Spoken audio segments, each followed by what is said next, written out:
Come on, you can do better than that. Good morning, everyone. Hoa. Welcome to day 3 of your annual meeting. And kicking off today, we have a great contemporary military forum titled Increasing the Speed of Warfighter Innovation. As your professional association, the Association of the United States Army is proud to provide forums like this one throughout the year that broaden the knowledge base of our Army and our Army professionals and those who support our Army. AUSA amplifies the Army's narrative to audiences inside the Army and help to further the association's mission to be the voice for the Army and support for the soldier. Of course, we cannot do this alone. AUSA relies on its members to help tell the Army's story and to support our soldiers and their families. A strong membership base is vitally important for our advocacy efforts in Congress, the Pentagon, and the defense industrial base, and throughout the public, through our 122 chapters around the United States and the world. Who here is a member of AUSA? Good answer. For those who raised their hand, thank you. For everyone else, unless you opted out when you registered, you're now a basic, no-cost member. Thank you very much. If you're not already a premier member and would like to elevate your membership, please visit the AUSA Member Zone located at the L Street Bridge near halls D and E, or sign up online at ausa.org/membership. We can't do this without you. In the green room, we had some gifts that we gave out to the panelists. It looks like a bottle of wine, but it really isn't. It is a great AUSA umbrella. On behalf of General Brown, AUSA's president, and the rest of our AUSA team, thanks to these speakers for that great work they're going to do. Now we'll turn it over to our moderator, Dr. Alexander Miller, Chief Technical Officer, Office of the Chief of Staff of the Army. Thank you.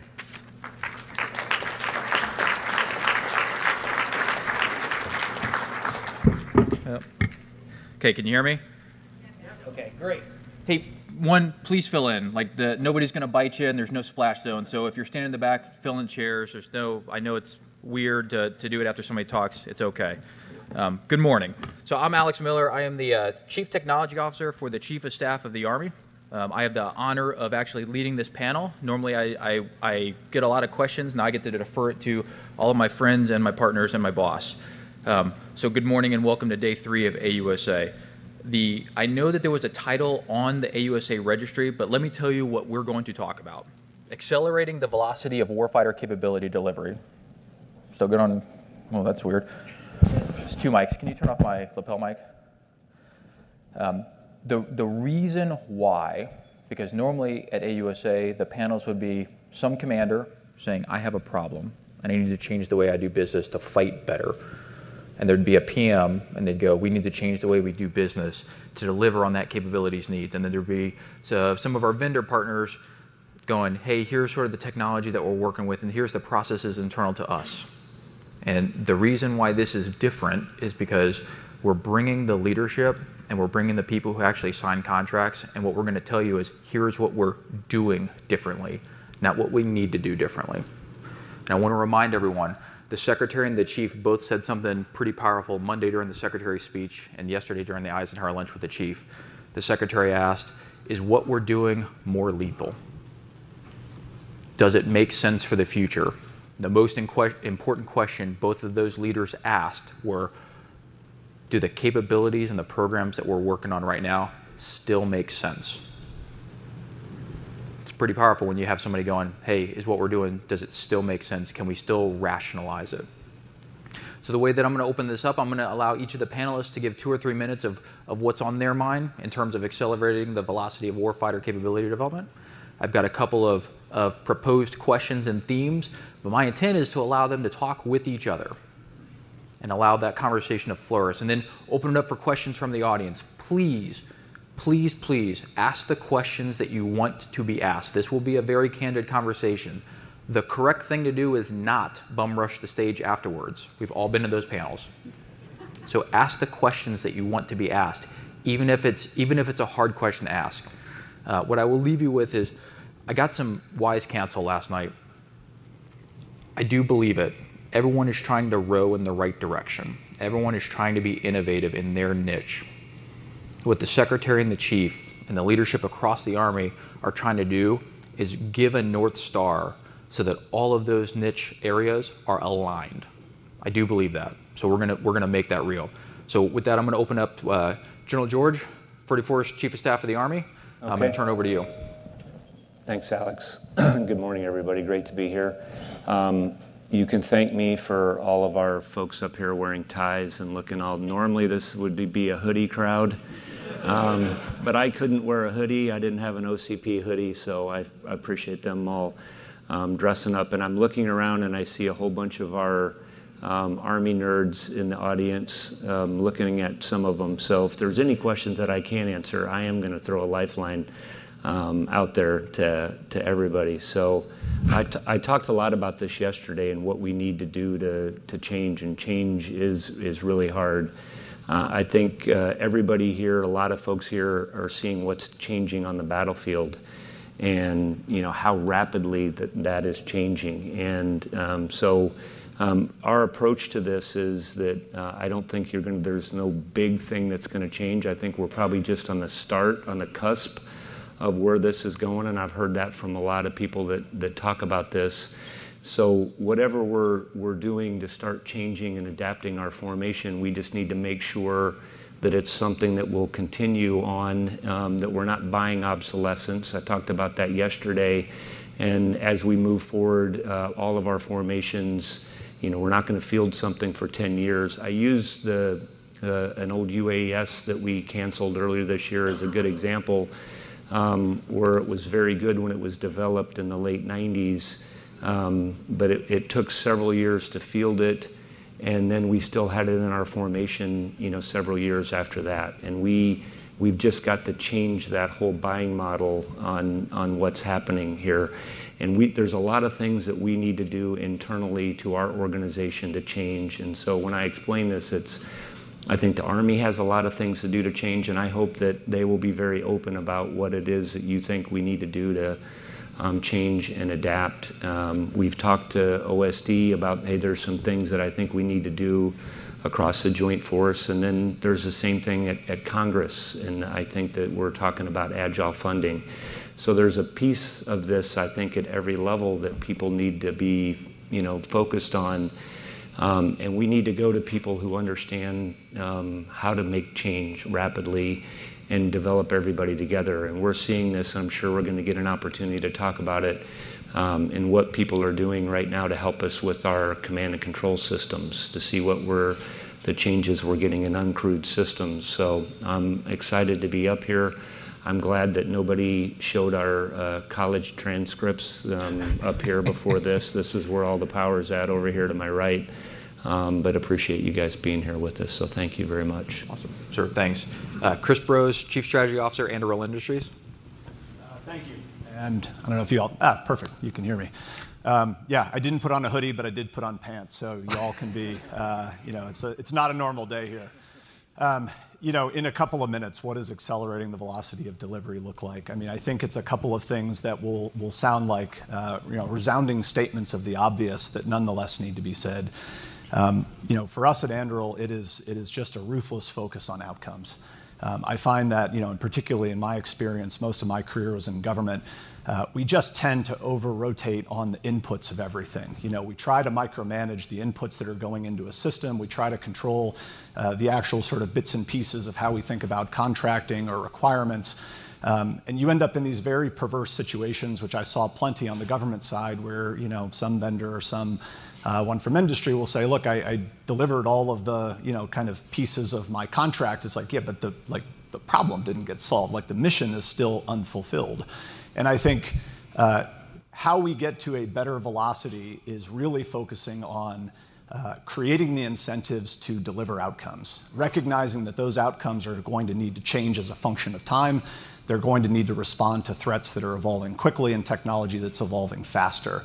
And in our experience, the only way you kind of get that signal is obviously working with the folks who do the organizing, training, and equipping. But it's really the sort of the tight coupling of developers with operators. Everything that we've done that's been successful has been a close partnership with soldiers, with the operational force who is actually living that problem every single day and is going to give you the unvarnished truth about what works and what doesn't, what's changing and what isn't. And I think the final thing I'll say on this, which is intimately tied to the idea of outcomes, is accountability.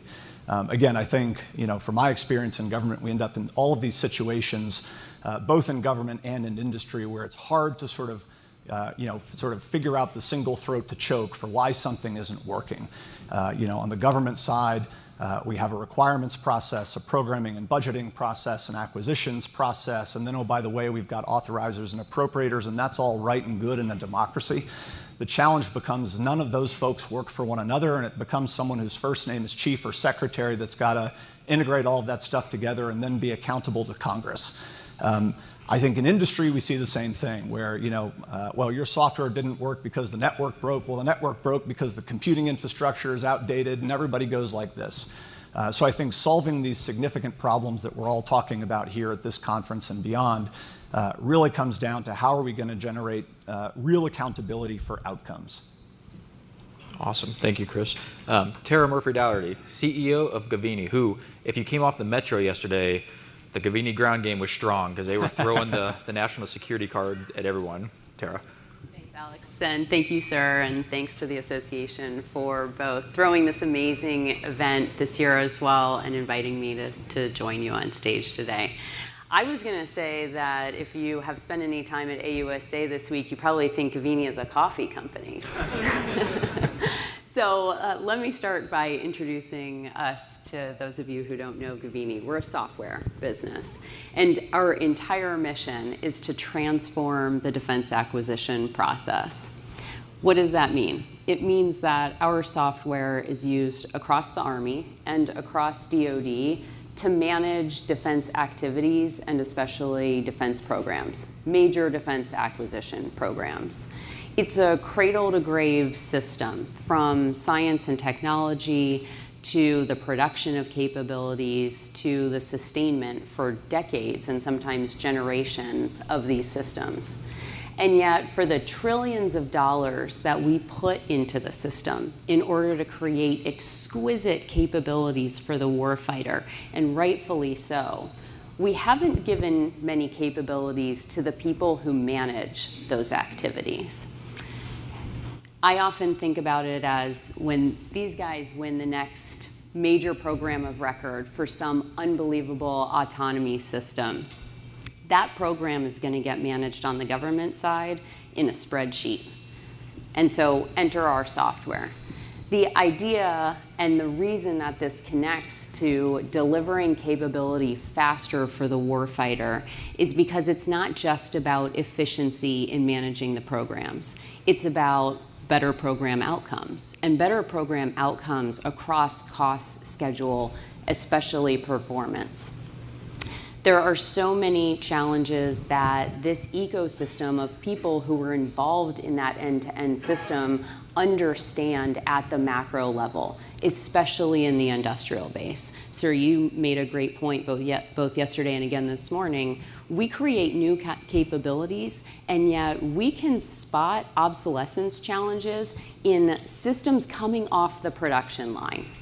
And yet somehow, once that production system makes its way through its life cycle and into sustainment, it's like everybody forgot that part was obsolescent, or by then is probably obsolete.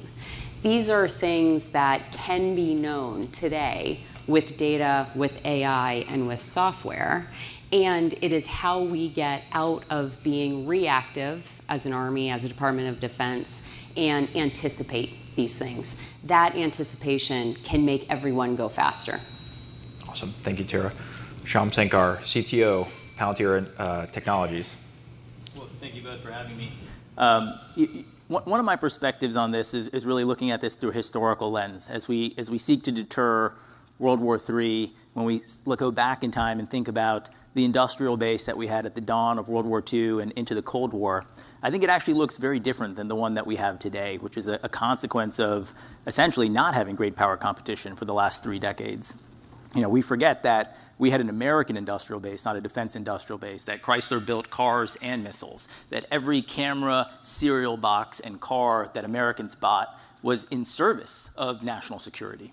And that, unfortunately, is what our adversaries are doing today. Only 30% of Chinese prime's revenue comes from the PLA. The rest is, your neighbor subsidizing their lethality by buying cheap stuff on Amazon, unfortunately.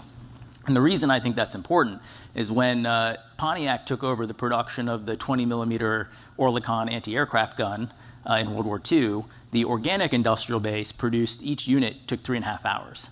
Pontiac's know-how of building cars allowed them to get unit production time down to 15 minutes. And so we need to think about the ways that we leverage the breadth of America's incredibly strong industrial base beyond defense to actually ensure that we're providing the most lethality we can to our uniformed service members, the unfair advantage that you all really deserve. And I think I would just second Chris's points on having to be there with the soldiers to do this. The process that we have today, you could say the department broadly is operating in a structure that is the best run American company from the 1950s. The car companies we had in America in the 1950s had to throw away their playbook in the 70s in the face of Japanese car competition. How do we import this sort of agility all the way from the fiscal OODA loop, which took 2 years to program money? Can you imagine giving a private company those sort of constraints to compete in the market? They would die. They'd be outcompeted. And this is a little bit of a self-imposed constraint here. So how do we get from 2 years to 2 months? Maybe even faster than that. What does DevSecOps for budgeting even look like? But this process that we're living within is excellently designed to solve problems deductively. Any problem that can be solved deductively and top-down will be solved. The gap is anything that is fundamentally uncertain, that requires induction. That's why you have to be there with the soldiers on the front lines. The innovation doesn't come from eating strawberries in Palo Alto. You have to be on the factory floors of Detroit and the fire cells of Djibouti to empirically see the gaps in what is capable, what is possible today and what could be possible tomorrow. And then get into our own, close the code chain if you want to improve the kill chain. Why are we not shipping updates every single night? How do we accelerate the pace of delivery based on the kind of, we have the top-down accountability that Chris was talking about. What about the soldier level accountability? Like I need to do this tonight for this human who's sitting right next to me. And finding ways to bring the acquisition and development of what we're doing much closer to the people who are living in the fight every single day. Thank you. Okay, last but certainly not least, Danielle Moyer, Senior Executive Director at Army Contracting Command. Also, best kicks on stage. Sorry, I forgot my hoodie. Thank you all for having me. So usually I'm where all their great ideas come and die. Yeah. So what they do overnight, it takes me usually 2 years to put on a contract, and I probably forgot half of what they said by the time we awarded it. So we're here to change that. So, using what all my friends here said, here's what we're trying to do.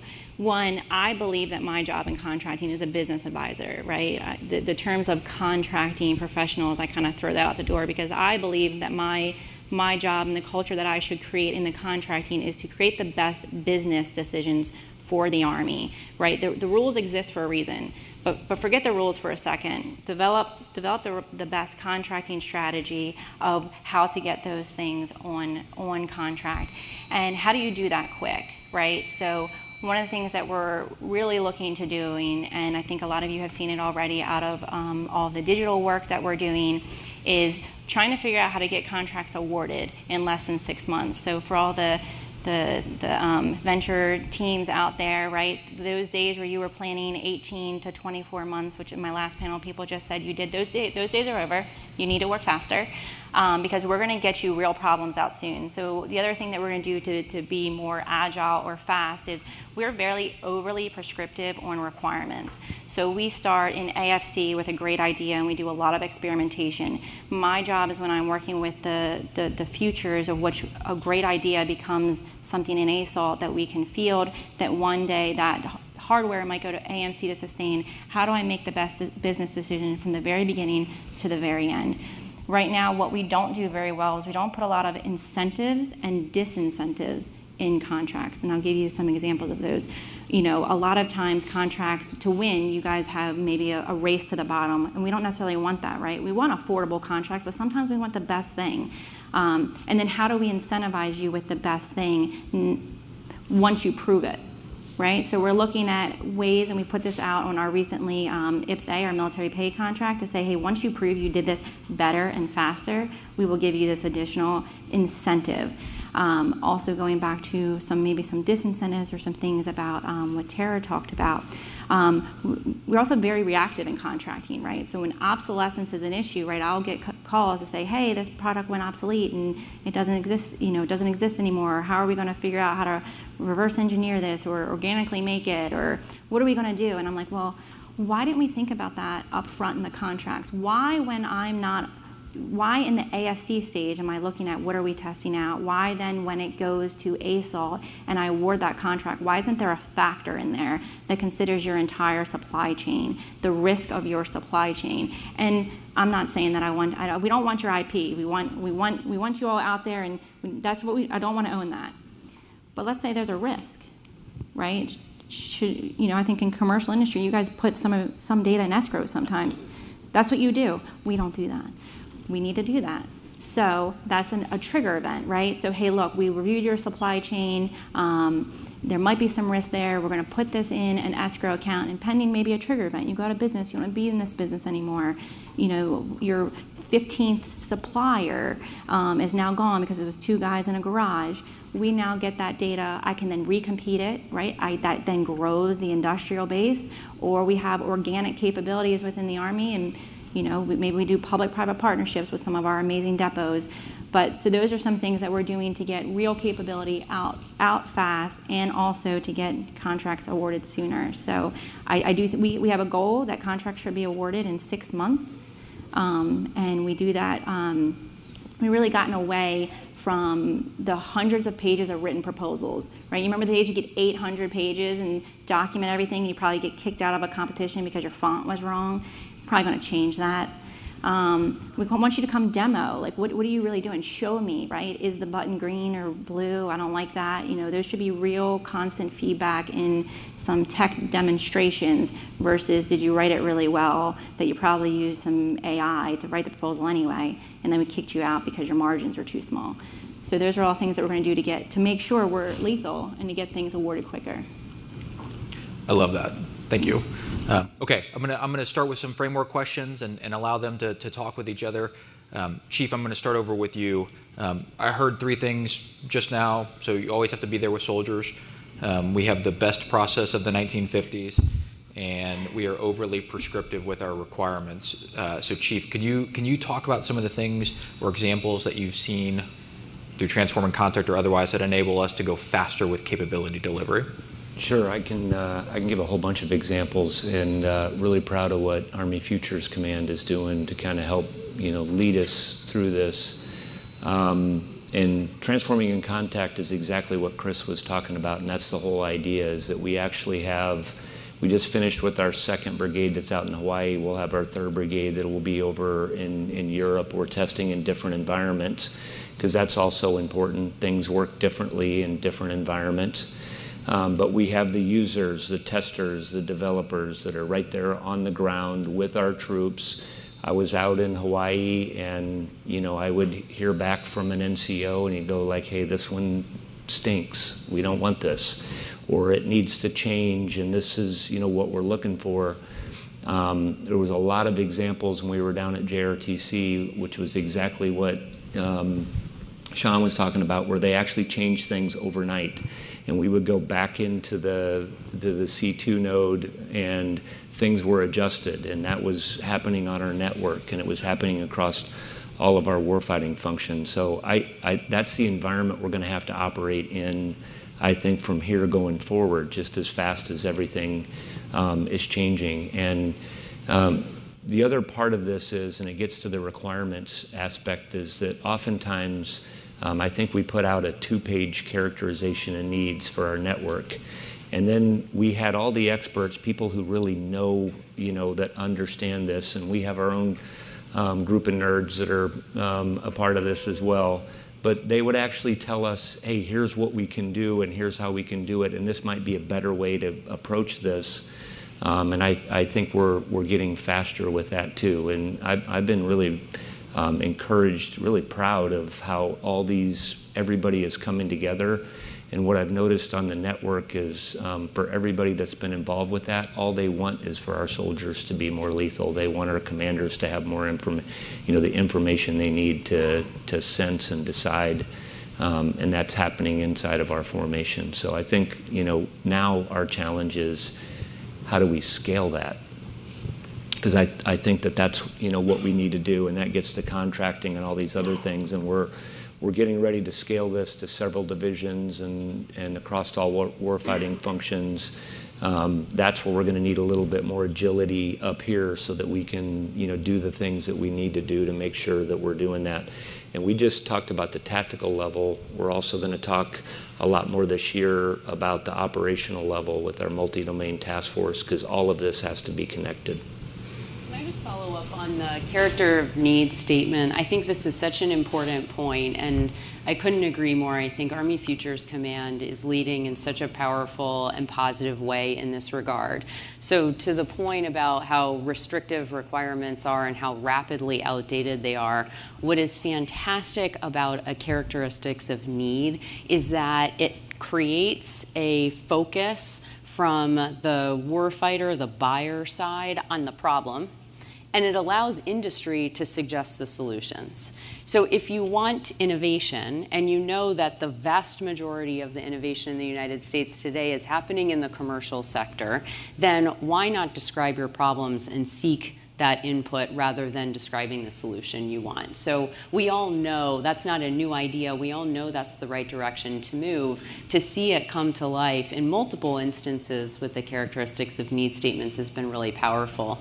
And then I would underscore your point too, sir, about the challenge then becomes, okay, industry has provided a number of different potential solutions. You're going to choose one. You might experiment with it. You might prototype it.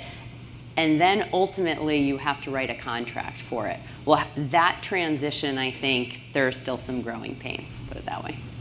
Maybe I can go off of what Tara just talked about. One of the things that we want to start doing in Army contracting is when we have a problem, so like you think about that characteristic need statements, and when we have a problem, we want to take that problem and give it to industry and not over-prescribe contracts. So right now what we do is we give you guys an RFP, we show you the CLIN structure, we show you all the clauses, we tell you the contract type, right, all those things.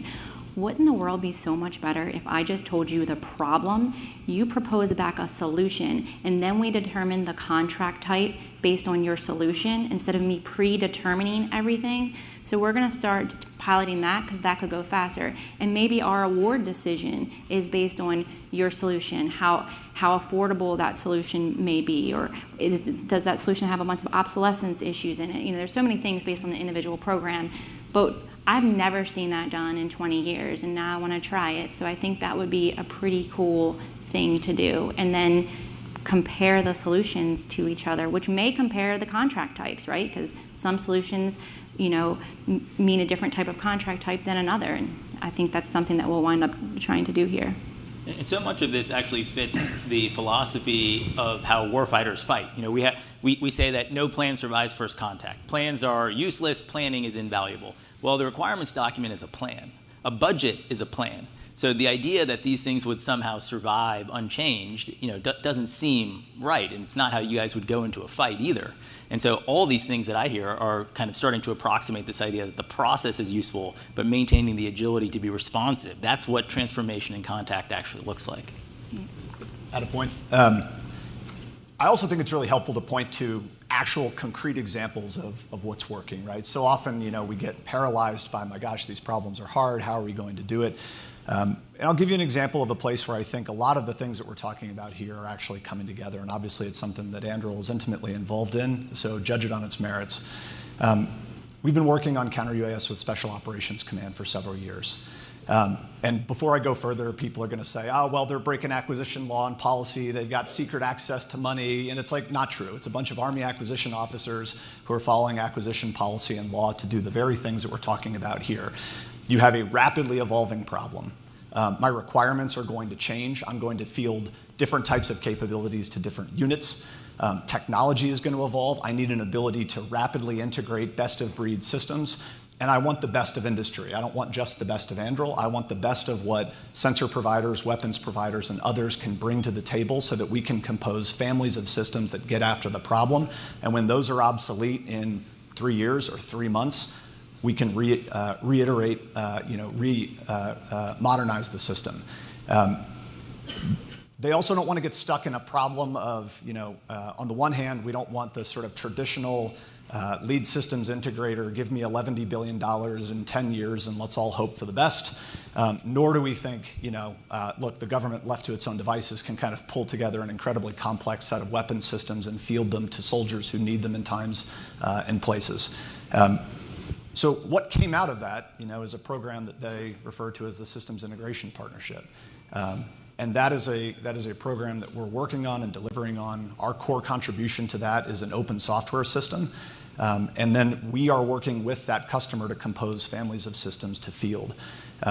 Just a couple of weeks ago, in support of CENTCOM and the work that they're doing in the Desert Guardian series of exercises, we were able to provide that software directly to multiple different industry partners, open interfaces and software development kits, and they integrated their own sensors and their own weapons. And we were able to demonstrate that in a couple of months, we were able to bring in new sensors as well as Army program of record sensors and effectors to get after an urgent problem that General Kurilla has in CENTCOM. So there are ways that we can do this. I'm not trying to suggest that this is the one ring to rule them all. I am suggesting that there is a lot of creative space to do exactly what we're talking about in between these kinds of two trenches that we end up between government and industry, often kind of getting stuck in and shooting at one another. Chris, super helpful, and I'm glad you brought up SOF because I was gonna make a mention to them, and it's not because they're all sitting over my right shoulder staring at me. So audience participation time. Before I lead into the next question, who has been delivered a system that met all of the requirements and just didn't work the way you knew it needed to? I did. Like when I was in Afghanistan, I know that the chief did. I know the whole team did. So Danielle, I think I'll start with you. You talked a little bit about this. You gave a tease. What is the process barriers for us to allow all the things we're talking about in terms of iterating with our customer, iterating with our soldiers? Because what I think makes the soft capabilities faster is not breaking the rules, because they're not. It's their customer is willing to accept a 70% solution now rather than a 100% solution never. So what can we do, or what are we doing to work sort of through that model? Yeah. So I would say perfection is good enough. In general, one of the things we do is we in contracting, right? We expect our customers to complete a whole package, right? Put all your documents together, put your two or one spaces after each period, and determine your contract type and put this whole thing together, and then we will then execute the contract, which works really well for like installation, base ops type stuff, right? Buying porta pods, janitorial service, things like that. That does not work in the world that you live in. So the culture in acquisition in the Army has got to change, right? So in general, what we have to do is we have to pull the teams together. So when there first becomes a problem, you need the acquisition team, you need the experimentation teams, you need the sustainment teams, and then you need to pull in industry, right, and talk about the problem. What has happened in a lot of my career is we create acquisition strategies and contract strategies before we've done any of that. We write all the paperwork and then we send out a draft RFP, and that's too late. So what I have in my organization is we have like a little policy that says, hey, when there's a problem, that team gets together. I can tell you right now 100 ways to buy this water, right? It's what's important to you. Right? Does it need to be spring water? Can it be purified? Does it need fitness equipment?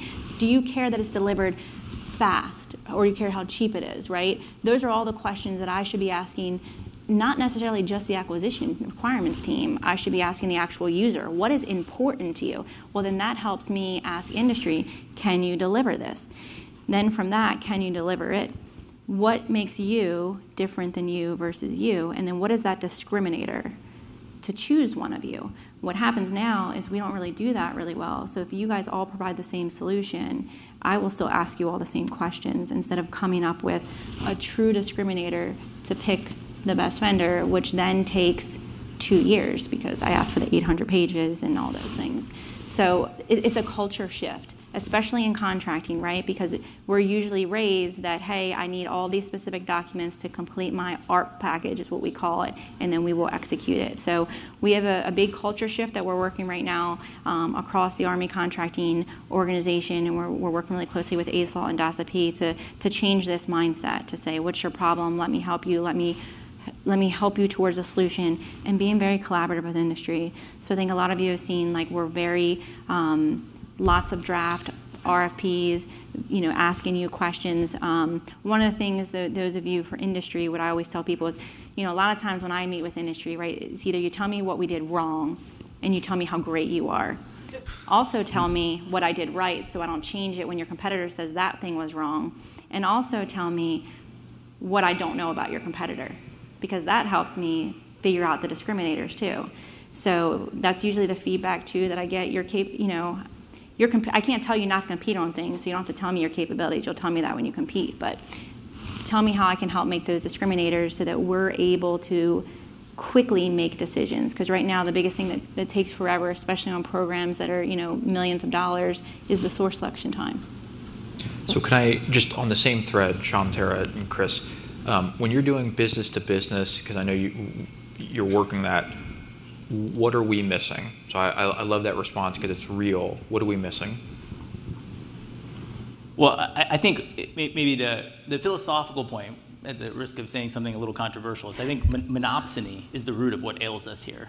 When we were building ICBMs, the Army, Air Force, and Navy were all competing. There was no joint program office. It was this American aesthetic of competition is going to make us better.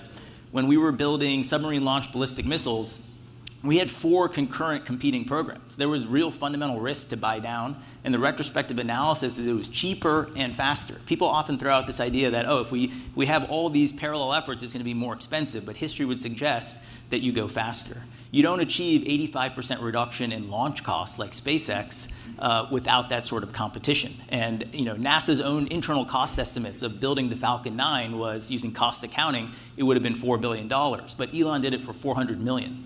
For $10 billion, Elon has put 300 rockets in orbit. For $11 billion, the state of California has built 1,600 feet of elevated rail with no rail.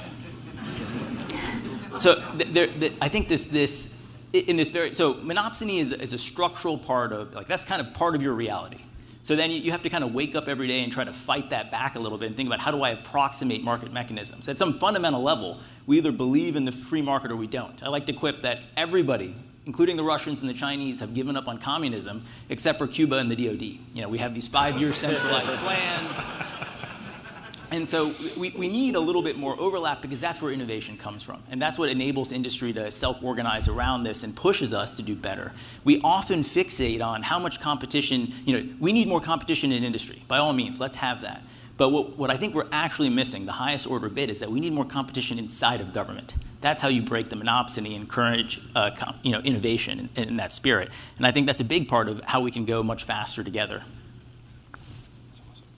Well, Danielle knows that I have no problem pointing out what the Army's doing wrong, so I'm going to start with something the Army's doing right, which is the point that Danielle made about soliciting feedback from industry. So all parts of DoD do this. It is a standard and significant part of the FAR, your market research activity. Maybe you hold an industry day, you put out an RFI. The problem is 99.99% of the time that industry day is virtual and may as well have been a recorded commercial. I'm not sure the RFIs get read. It doesn't really matter because the acquisition strategy and the contracting path has been baked. And there's just not a robust understanding of the FAR within our own acquisition and contracting communities to realize that that is not, the beginning of a procurement is not the time to box industry out and say, I don't know if I can talk to you about this. It's to bring industry in and have the back and forth in the conversation. So Danielle runs things very differently at Army Contracting Command, as we've seen recently. And the shift with the multiple award software contract IDIQ, where it came out one way, very early stage, a number of us said, interesting idea, we're worried about some parts. And literally, we were on the phone that afternoon, and we have seen change after change after change as many of us in industry, not just those of us on stage, provided feedback about here's where we think you need to go if this is the path you want to take. So the market research is just the first part of it. You have to actually listen. You have to understand what you're hearing, which is as much an educational challenge as it is a cultural one. And then what keeps us motivated to participate in this system, which we all are, it's just a question of how frustrated we are in any given day, is when you see that feedback actually influence the direction you're going. You know, we participate in this system. All three of our companies are committed to national security and the defense mission because we give a shit. And so we're going to keep pushing back when things look broken, but we will also happily show up and play when you reciprocate by demonstrating that you're following along and you're trying to get to the right place to keep the ecosystem of competition among industry players as big as possible. Awesome. Thank you. Yeah. What are we missing? I tend to think that we say it, but at the same time, I'm not sure we're sort of fully internalizing how possible it is to go quickly. And I don't just mean quickly on things like software where everyone sort of accepts that we can go quickly. It is possible to go much faster on things like weapons development. And we have to, right? I mean, how many war games have we run where we've run out of critical munitions in the first 7 days of the war? And if we didn't believe that, we've got 3 years of empirical evidence in Ukraine to suggest that we're off by an order of magnitude the number of weapons that we're going to need. So when we talk about, you know, and Shyam hit it right? The Department of Defense, national defense is a monopsony. There is no getting around that. I don't think that anyone wants a consumer market for weapons. The question then becomes, how do you actually create market-like mechanisms for things that can respond to them? We're never going to have a market for ICBMs. They're just too exquisite. They're too, the supply base is too small. Maybe we once were, but it's not going to happen now. But we can absolutely create market-like, sort of incentives for things like different types of autonomous systems, different types of integrated C2 systems, different types of weapons. And I think the point for the government is, I'm not just going to buy this once, right? I'm going to buy it, I'm going to consume it, and I'm going to buy it again. And when I buy it again, just like many things in the commercial world, I'm going to be buying a better version.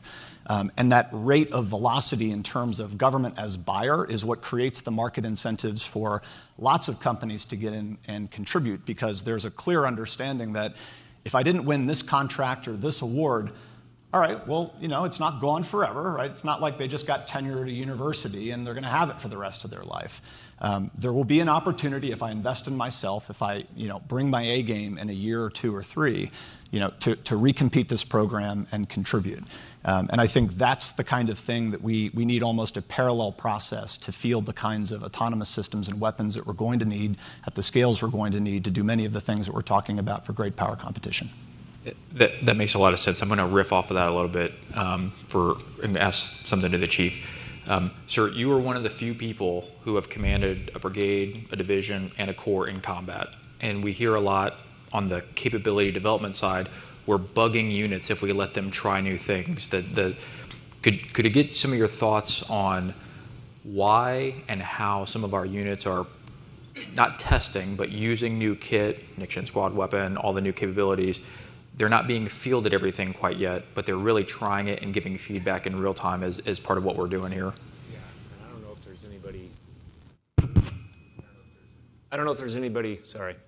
there's anybody out here that's in one of our units, but that's not what I've experienced. I mean, battlefield innovation, we did this in Iraq and Afghanistan. We had people over there that would come over, we're trying to solve the IED problem, or you name whatever problem we were trying to solve. Everybody was together, and what I've, just from talking about this and all the contracting, that I have not been as familiar with growing up, but it's having everybody together that understands this. And too often we go back to this peacetime environment, and we can judge where we're at right now. It's a very volatile world where everybody kind of throws it over the fence to the next person who throws it over the fence. And we just all have to be together in figuring these kinds of things out. And what I have seen out there is that our units appreciate this. I mean, we have quite the opposite problem where everybody want this inside of their formations. They want to help the Army. First of all, they know it's going to make them more lethal. It's going to make them more mobile. They're going to be lower signature. All the things that we can do with this new technology, and they want to be a part of it. They want to have agency in how we're doing it. And the most important lessons we're learning from our tactical leaders who actually have to fight these formations. So I could add on to that, in some sense, the only requirement is winning. And that's the expression. That's why they want to experiment with this stuff. They want to have the incremental advantage that can be delivered. I think one of the human factors that's most important here is that innovation requires some degree of chaos. It cannot be managed through a process. It's not very predictable. Greg LeMond, the world championship cyclist, has this quote that I often go to for my own kind of self-therapy. It doesn't get easier, you just go faster. Excellence is not pain-free. I don't want to sound like a masochist, but if you're doing it right, it's going to be painful. Just because it's painful doesn't mean you're doing it right. But so every lesson you can learn about going faster is probably a good lesson. Every lesson you're trying to learn about how to make it less painful is probably, you're missing the counterfactual, you're violating Chesterton's fence, and you're going to be making mistakes. I had a lot of thoughts on that. I appreciate it. What I'd like to do is open it up to the audience for questions. So please, how are we going to do this? Are there microphones roaming around? Okay. So Major Padalino's got some microphones. Please stand up, say where you're from, and ask your question. So we got one here, 2, 3.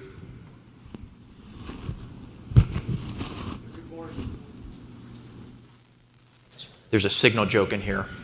Gotcha.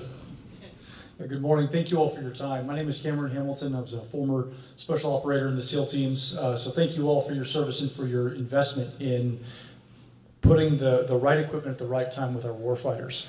I want to ask a question that might be controversial, that some people might not want to talk about. Religion and politics are always things that you never involve in any professional setting. We've recently seen another continuing resolution.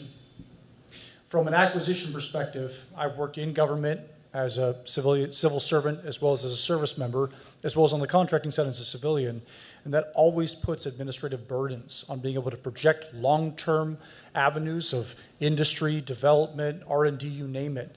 So from your perspective, particularly those in industry, I'm curious, how much has a lack of a long-term appropriation process and real foresight on behalf of our government impacted your ability to innovate, to take risk, and to offer reasonable solutions for the military to then implement in the field? And that might be really broad, but I'd be really fascinated to know your perspective on that. I'm happy to tee off on that one. I think this is probably like the 12th year in a row that we've started the fiscal year on a continuing resolution, and the complete perverse thing is I think the government has begun to figure out pretty well how to structure itself with the inevitable continuing resolution that will follow. And unfortunately, it's not just that you start on a CR, it's that the CRs are getting longer, right? So my guess is you'll probably get off the CR sometime in March of next year. I think the thing that is often kind of missed is that the worst part about a CR is actually felt by smaller and newer and sort of faster moving companies. If Anduril had 125 big programs of record, I don't care about a CR. I mean, literally the money I got last year is probably going to look a lot like the money I'm going to get next year, and we just kind of roll it over and keep doing the same thing. But if I'm trying to create new things, if I'm trying to move quickly, if I depend on next year's funding because I'm delivering something next year that literally didn't exist when that budget was put into concrete, a continuing resolution is devastating. Because what is it doing? I mean, put aside the fact that you don't have flexibility of funding. You can't move money, and you are locked in last year's requirements. So literally what you are saying is you cannot move into the future, you cannot change. You have to do this year what you did last year, which is completely antithetical to what new and disruptive companies are trying to do, what many people in the government are trying to do to move this velocity of delivery faster. Much like working with DoD in general, I would say it just makes everything harder. And so to Yes and Chris's points, just thinking about managing the business internally when you're driving, when your revenue is driven by the government, 75 to 80% of your revenue coming in 3 months at the end of the fiscal year is a terrible way to run anything. And so it just requires companies that want to play in a meaningful way in this space to go through incredible machinations to do so. And I think one of the things that is interesting about what's happening now is you've had such an influx of venture capital into this market. And so you've got a lot of companies that are trying to get two sides of this world to understand each other. And explaining to your board, who are investors, that that's the way the money's going to come in, and no, there's not really anything you can do to smooth it out, is a really fun conversation. But I would also agree that in addition to the fact that the government is figuring out how to work through CRs, unfortunately, what happens is it creates a system where you just have to have people who know how to work within it. And so, yes, we've got a CR until December 20th. And then my guess is we'll get another one until February. And then we'll get a short one until March. And you just have to put in place all this extra stuff to navigate the system and understand it, that you can maneuver around it, when instead we'd much rather be building things. And I'd add to that, I think even stepping beyond the CR, the fiscal OODA loop, like our ability to close the cash chain, is becoming the greatest issue that we actually have. I always cringe a little bit. I feel so bad for general officers. They will sometimes say something like, well, we need all this congressional oversight because we've proven that we can't be trusted with this or that. I feel like that's a shibboleth. You can't lop off one end of the distribution. I want to get rid of all the bad outcomes without lopping off the other end of the distribution. I'm going to get rid of all the exceptional outcomes as a consequence. So overdoing process, like praying at the altar of process, locks us into mediocrity. We need to give humans more discretion. Guess what? I screwed up so many things over 20 years at Palantir, and I learned from every single one of them. So we're depriving our soldiers of the ability to learn from these opportunities, and you cannot expect perfection. And so I feel like the general officers don't give themselves enough credit, and we take a little bit too much of a beating from Congress here. There's probably some structural, we have to kind of price in CRs. I don't think you can magically make them go away, but I think the long-term effect is really that we're lopping off any hope we have of excellence. We're creating a system that is pro-incumbent and anti-new entrant, and we just lock ourselves down. Hey, Alex, I want to make a comment because I'm wondering if we always look for the, this way or this way, if there's somewhere in between. And I think that's kind of what we're looking at with, could we build in something where we have agility and especially so that we understand that things are going to continue to change. And, last year in the fall after October 7th, when Hamas attacked into Israel, we knew we needed to make changes in the counter-UAS. And we were challenged to do that because we needed new things and we needed new quantities, and we couldn't do that. So, the question is, and this is kind of where we're going after with Agile funding, can we, do a little bit where we say, hey, these are the areas that we know are going to change. They're going to change in 3 weeks or 3 months or 6 months. Let's change it enough. We may have a continuing resolution, but you still have agility in counter-UAS, uncrewed systems, electronic warfare, all the things that we know are going to change. And I think that that's where we got to look for solutions, because it's a small part of our budget. And I think that, that's not what we're going to be arguing over in the big grand scheme of things. And I think people all want us to be able to maintain velocity in those areas. And that's kind of why we're really focused on those that are changing. There's probably others, but nothing like what's happening in those 3 areas. Awesome. Love it. Next question.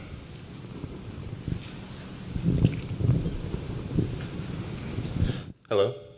Hi, Matthew, Theta Informatics. Mr. Brose, I gotta say I appreciate the Lord of the Ring reference, especially considering we have 2 companies on stage named after the IP. I was gonna say, for Daniela and Tara, I really appreciated the discussion on characteristic of need versus the requirements process. Henry Ford, for all of his faults, purportedly said if I had asked people what they wanted, they would have said faster horses. And really the need is getting from point A to point B, and that's a much more flexible and productive, endeavor. I was going to say, so when we talk about the speed and the pace of innovation, really the pacing threat is the near-peer adversaries.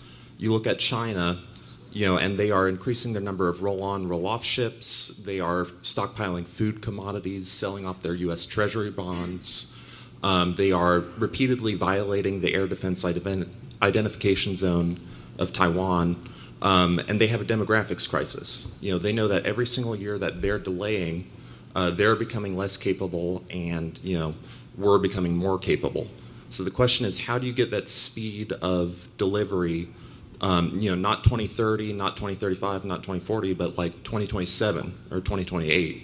And what does it take to get there? Thank you. Yeah. Well, I'm happy to start. Thanks for the question. And it sort of touches on, Alex, your question at the outset. So maybe I'll just pick one particular area. You mentioned that China is increasing its numbers of roll-on, roll-off ships. It's increasing its numbers of everything. And I very much agree with remarks that the chief has made about the incredible need for urgency right now. The combination of external and internal pressures the United States is facing from a national security perspective should have all of us absolutely freaking out.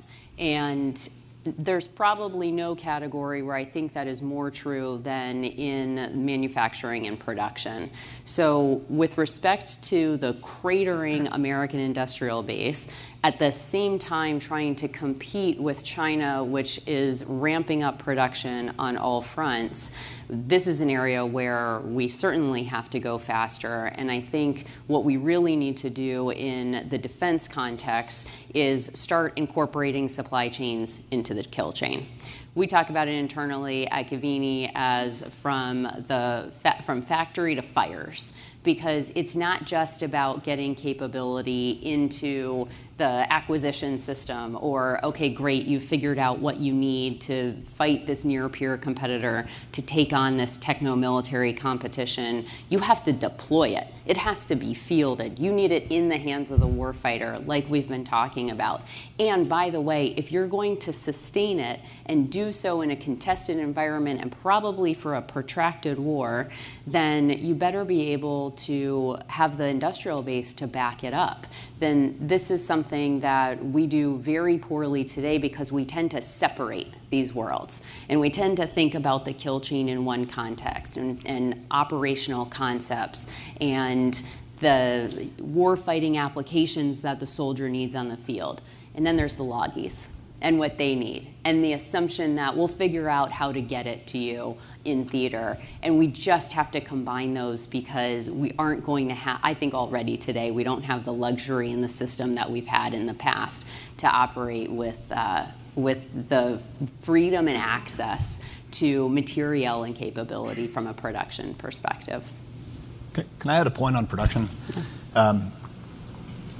What I see a lot is trying to fix problems of large-scale production at the very end of that process.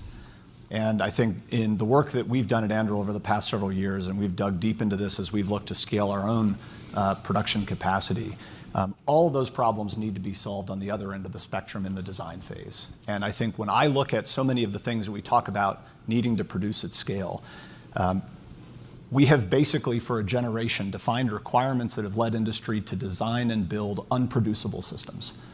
We have made requirements that have literally made these systems so exquisite, so expensive, so impossible to scale to production because they are limited at every chain or every piece in terms of specialized labor, specialized supply chains, exquisite materials and processes, that they become unproducible at the rates that we're all saying and the scales that we're all saying we need.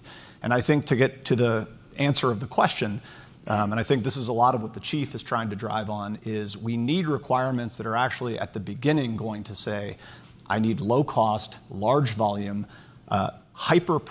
producible systems, weapons, platforms, vehicles, autonomous systems, things that are actually going to put mass back on our side, where I can produce them and change them at high rates When I just see we need more of those new programs, and I think that trying to solve, how do I 10x production of something that was never designed to be produced in those volumes, that doesn't have the industrial base to support it, is almost asking the wrong question. Can I riff off of that? In Chief, we talk about gold-plated requirements, and I know we have some of the seededs, the people who write and pen requirements.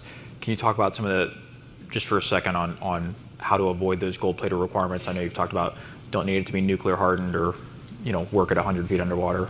Yeah, well, I think some of the things we're doing also is we have to talk about how it all is going to fit inside of our ecosystem. So I was thinking while Chris was talking about this, of one example for a vehicle. We want to build a vehicle with every certain type of capability that's in it. Say add active protection, and all of these things. And all of where we need to go is where a lot of these capabilities are going to have to be modular, and somebody else might do the active protection system, and it can be plugged in there. I mean, it's a shell. It's like the same thing we're talking about with uncrewed systems. The uncrewed system's going to get better, but the sensor is maybe really good, and it's like an M4 on a rail. You put the sensor back on that, and you have a better platform from doing that. So I just think we have to be more modular, and then we're not getting to all these cases where we have to integrate all of these big, hard systems that are put together. What that's also going to save us is that we have one of the things that we can't do is have all these field service representatives.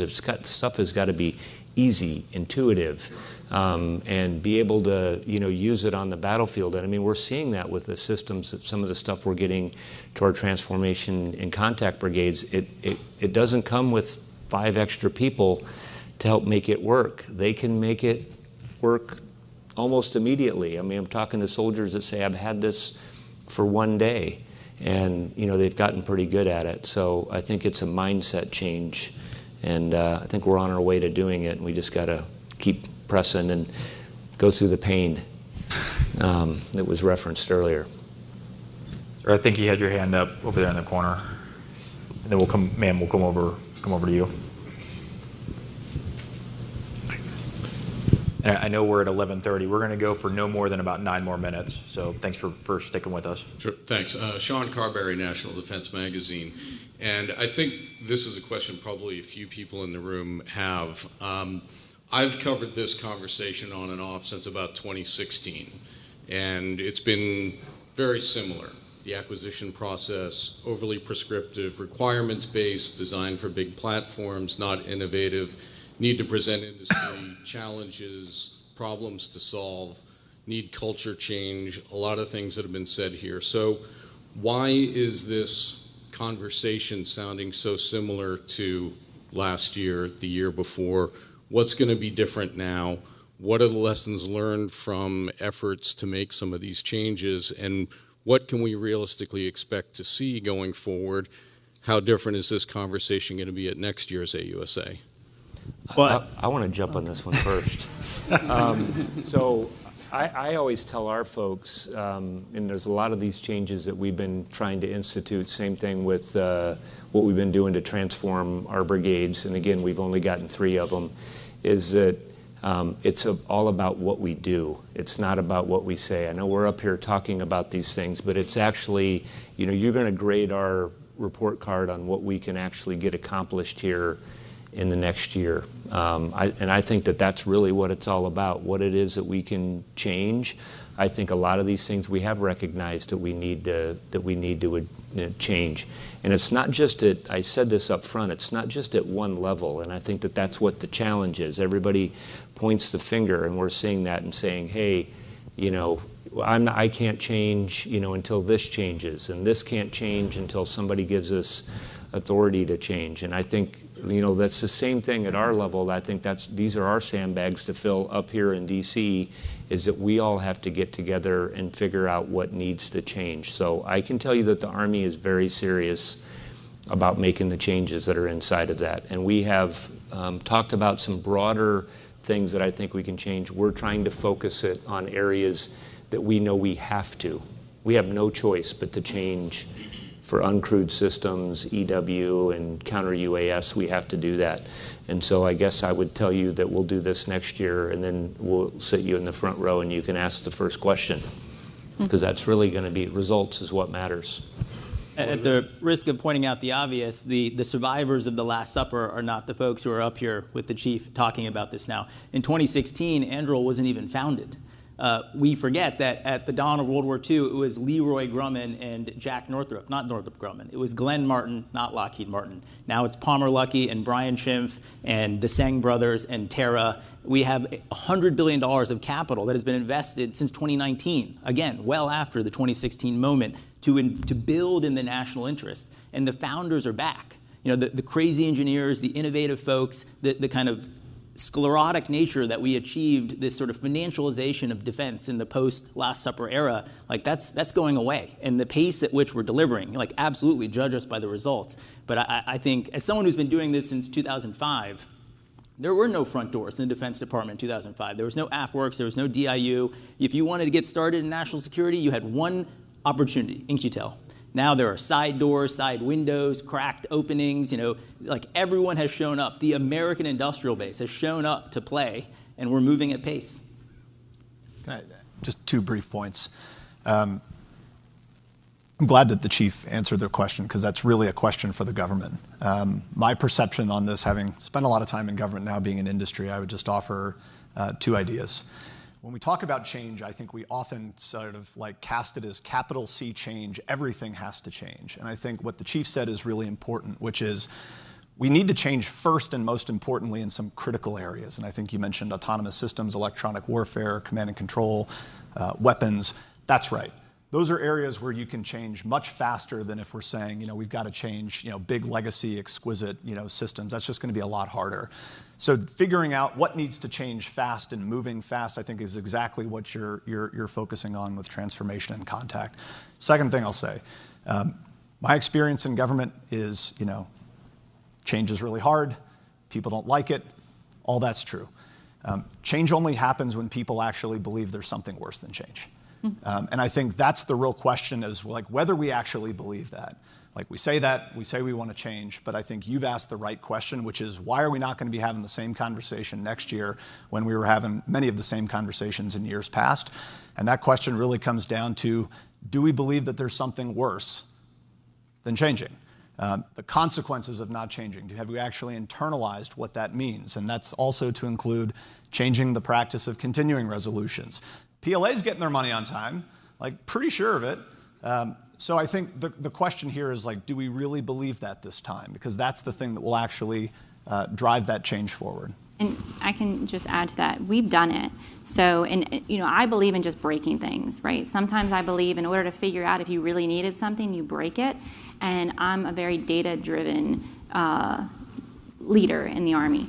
So let me give you some statistics. And we make a lot of decisions in contracting and acquisition based off of risk of a protest, right? So everybody has the ability to protest. You all have your time to protest. I'm not saying don't protest when you don't, when you feel like you did something wrong. But let me tell you my metrics. Last year, I awarded 22,000 actions, 22,000. Of those 22,000, the amount that could be protested, that were protested, was 2.4%. 2.4% of things that could have been protested were protested. Of all of the things that were protested, 0 were sustained, meaning we usually do the right thing. Now that sometimes we have to take, you know, a corrective action, and when we take corrective actions, when we have in my organization, it did not change in who the awardee was. Did we mess something up? Yeah, but overall we made the right decision. So from my opinion, to my workforce, I had 35 people between a contracting officer and me to make a contract award decision.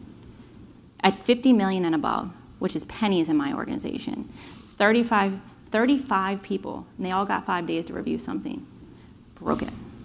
I said, nope, it goes from you to me, because my data shows that we're doing the right thing, basically 100% of the time. So we made those decisions, and now we're making contracts awards, hundreds of millions of dollars in 6 months of time. So game on. Okay, I appreciate it. I'm going to have to wrap this up, otherwise the XO is going to karate chop me. So I'm going to do this real quick. Don't pray at the altar of process. Keep flexibility for funding agility. Iterate with our soldiers. Don't be overly prescriptive with our requirements. Close the code chain and the supply chain into the kill chain. Create the best business decisions for our senior leaders. Change only happens when people fear there's something worse than change. We're not trying to own your IP, and we're not limited to one contract or contract type. So, team, thank you so much. Chief, thank you. Thank you.